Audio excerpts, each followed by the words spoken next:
Hoje, sábado, 18 de junho, eu tenho alegria no coração em te acolher. Bem-vindo, meu irmão, bem-vinda, minha irmã. Você que está chegando agora, se cadastre no canal, deixe o seu joinha, por favor.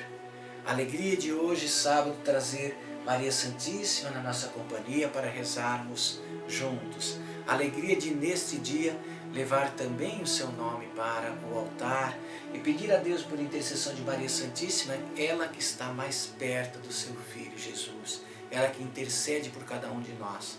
Alegria também de tê-lo neste canal como alguém que leva a palavra, que todos os dias deixa um joinha, um comentário, curte, envie esse vídeo para mais pessoas. Vocês que ainda podem enviar as suas moedas, a sua ajuda, tem gente que manda muito mais do que uma moeda.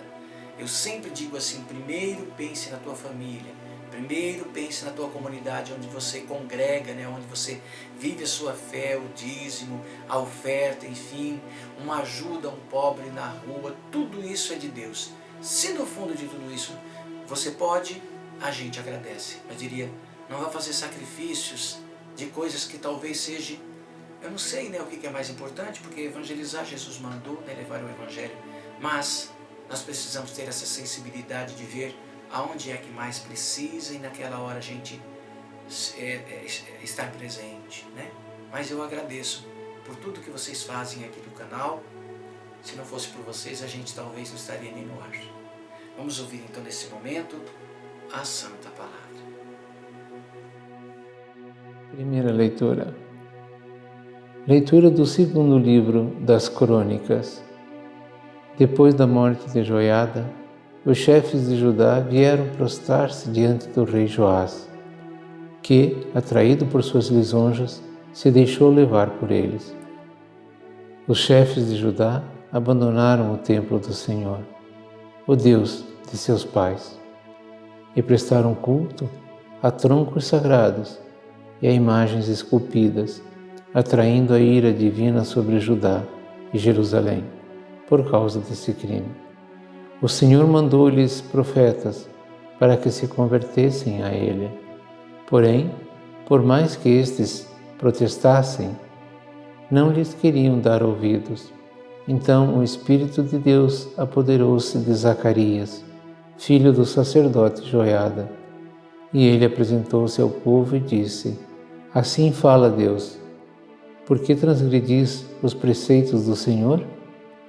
Isso não vos será de nenhum proveito, porque abandonaste o Senhor, e Ele também vos abandonará. Eles, porém, conspiraram contra Zacarias e mataram-no à pedrada por ordem do rei, no pátio do templo do Senhor. O rei Joás não se lembrou do bem que Joiada, pai do profeta, lhe tinha feito, e matou o seu filho. Zacarias, ao morrer, disse: Que o Senhor veja e faça justiça. Ao cabo de um ano, o exército da Síria marchou contra Joás, invadiu Judá e Jerusalém, massacrou os chefes do povo e enviou toda a presa de guerra ao rei de Damasco. Na verdade, o exército da Síria veio com poucos homens, mas o Senhor entregou nas mãos deles um exército enorme, porque Judá tinha abandonado o Senhor, o Deus de seus pais.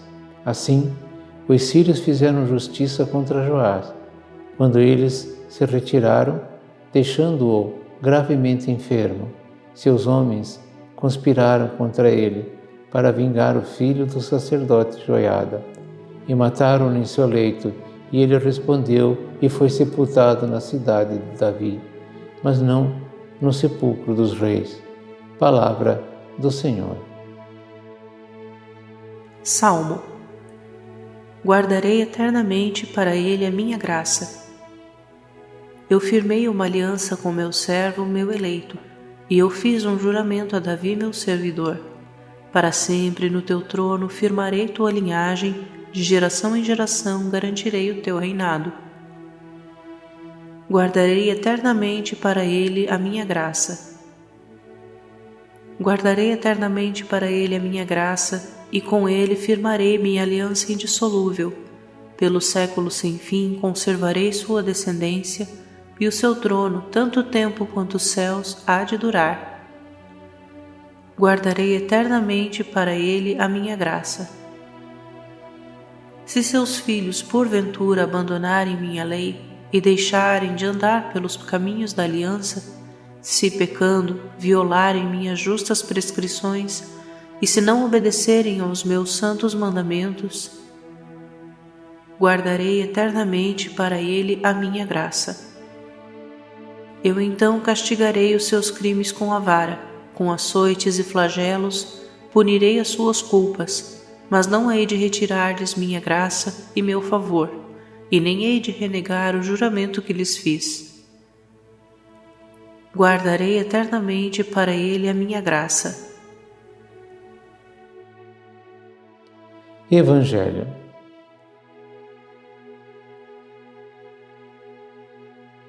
Proclamação do Evangelho de Jesus Cristo segundo São Mateus. Naquele tempo, disse Jesus aos seus discípulos: Ninguém pode servir a dois senhores, pois ou odiará um e amará o outro, ou será fiel a um e desprezará o outro. Vós não podeis servir a Deus e ao dinheiro. Por isso eu vos digo, não vos preocupeis com a vossa vida, com o que havereis de comer ou beber, nem com o vosso corpo, pois o que havereis de vestir. Afinal, a vida não vale mais do que o alimento e o corpo mais do que a roupa? Olhai os pássaros dos céus. Eles não semeiam, não colhem, nem ajuntam em armazéns. No entanto, vosso Pai que está nos céus os alimenta.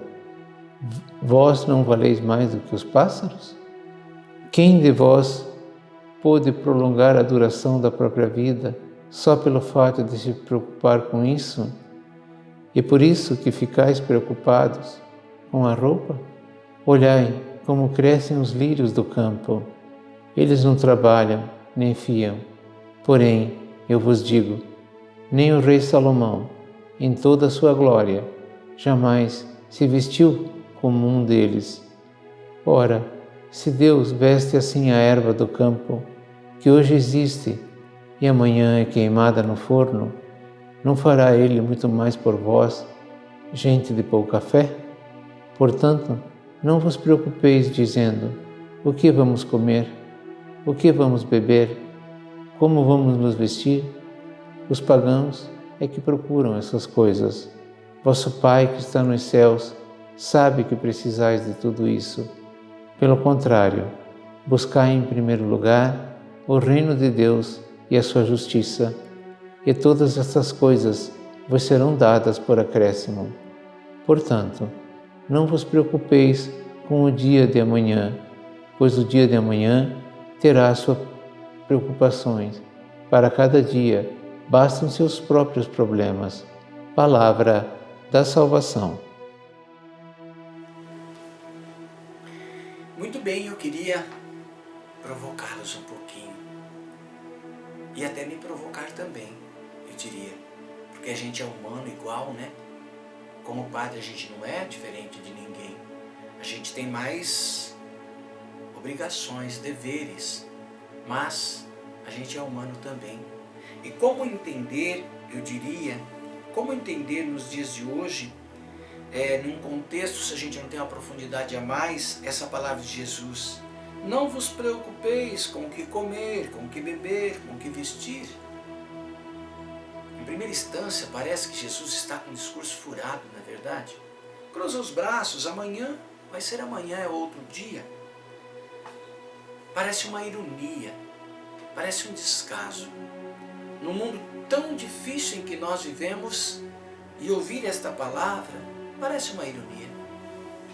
A vida está difícil, ganhar o pão está muito difícil, ser honesto está muito difícil, educar os filhos, dar uma boa escola, uma saúde que eles merecem, vestir eles adequadamente.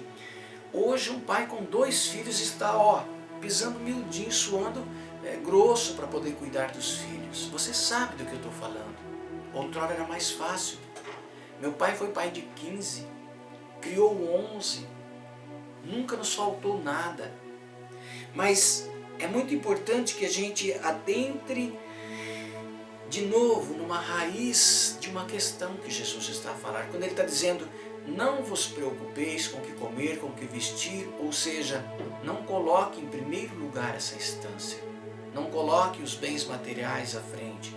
Não coloque a sua força, a sua capacidade de raciocínio, de trabalho, de criatividade, de ganhar o pão por suas forças só.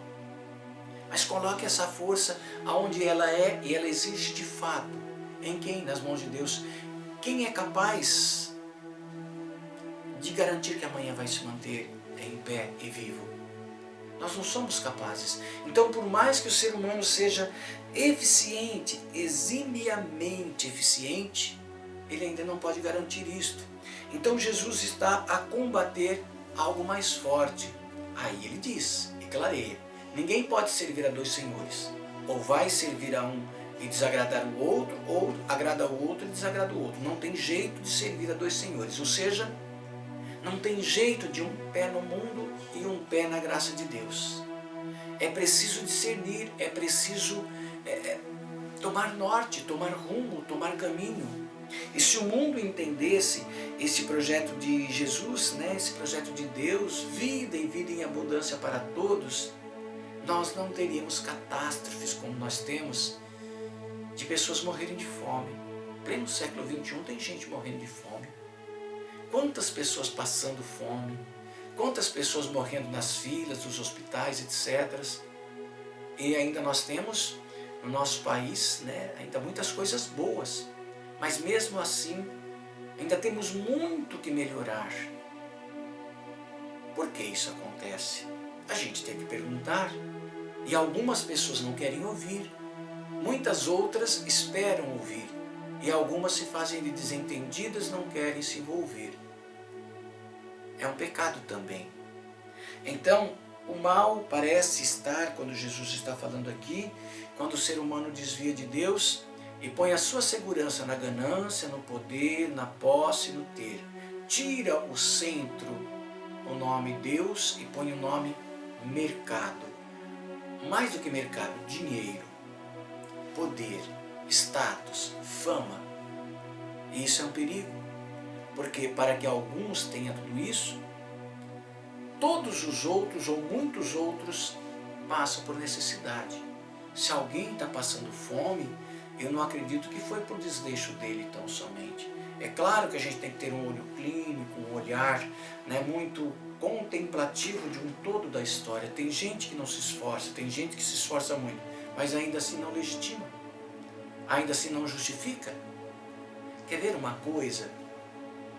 Quem é dono da água? Quem é dono da água? Não é? Tem gente dono da água, vendendo a água, preços absurdos. Hoje a garrafinha de água está mais cara do que a garrafinha de leite. Proporcionalmente está mais cara a água do que o leite. O leite ainda vem da vaca, alguém tem que tratar a vaca, cuidar, mas e a água? Tem uma fonte, que o dono é o Senhor Deus, mas alguém botou uma cerca e diz, esse pedaço é meu, mas é dele mesmo. Aí só um ponto, e eu não estou a criticar o dono dessa água, não estou a criticar um todo que existe de injustiças nesse mundo de meu Deus. E o Evangelho nos pede que a gente seja crítico nessa hora, que a gente defenda a vida, que a gente faça ressoar essas coisas. Por quê? Porque Deus quer salvar também essas pessoas que concentram, que têm muito poder, que têm muito dinheiro. Deus não quer que ele se perca. Então o Evangelho precisa chegar para ele também. Assim como precisa chegar para o pobre miserável que às vezes faz a escolha de estar lá na rua, estendendo a mão e pedindo. Fedido, mas não tem coragem de sair daquela vida, de trabalhar, de enfrentar alguma coisa. Ele precisa também ser incomodado pelo Evangelho. Precisa sair daquela vida abandonada, de quase bicho. Então, como é difícil evangelizar, e a gente está no fio da navalha. Porque se a gente fala aqui, desagrada ali, se fala aqui, desagrada lá. Mas a palavra de Deus é soberana e a gente tem que, antes, como dizia Pedro, é melhor que a gente obedeça a Deus do que aos homens. Deus nos ajude a sermos compreendidos e a vivenciar e dar testemunho dessa palavra, hoje e sempre. 3 horas do terço, 18 horas, a hora do anjo. Deus abençoe você, proteja e guarde. Pai, Filho e Espírito Santo. Amém. Maria Santíssima, rogai por